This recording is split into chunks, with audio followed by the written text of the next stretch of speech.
The sixth principle I live my life by is love deeply. Let's unpack that for a little bit because it's a huge, complex topic.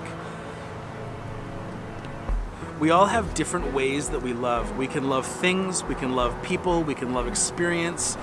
Love just means really to be fond of something, to be fond of whatever it is that you love, you say you love. You guys know that I come here, I love a good cup of coffee. Every time I come here, I have a great cup of coffee. I love that.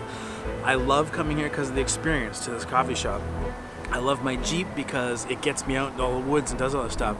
But to say you love something deeply is much different than just being attracted to it or fond of it. Sometimes loving can have a multitude of layers of affection. You know, you could love it a little bit, or you could love it a lot, or you could love it deeply. And I added the word deeply to love for me because it's easy for us to just say, hey, we need to love. But to love deeply adds that extra nuance that I need to strive to do. So I think the deeply piece for me means going the extra mile, loving when it's hard. You know, it's easy to love when it's easy for you, when all the emotions are right. But when the emotions aren't perfectly there, love can become a choice. And that's when love becomes deeper. If you're just loving something or someone because of what it does for you, that's just normal love.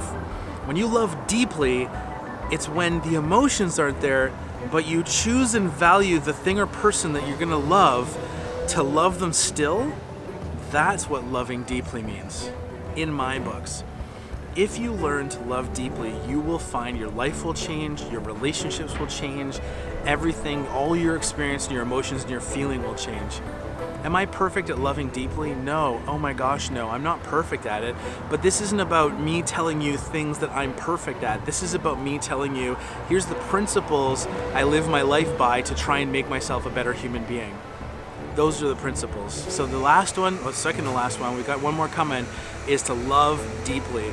And so I want to encourage you guys, don't just go around and love when it's easy. Don't just, go around and live your life based on the emotions that everything gives you. Make some choices to love people. Make some choices to love things. You gotta choose love. Because if you don't choose love, you're just following your emotions. You're just a slave to your brain. Anyway, so number 6 is love deeply. It's not easy, but it's totally rewarding. Speaking of rewarding, I went out in the woods the other day. Look how dirty my Jeep is. That was thanks to Ian. We went out in the woods, we went through some mud puddles and got it really dirty. Anyways, till next time, we'll see you guys tomorrow, and remember, love deeply.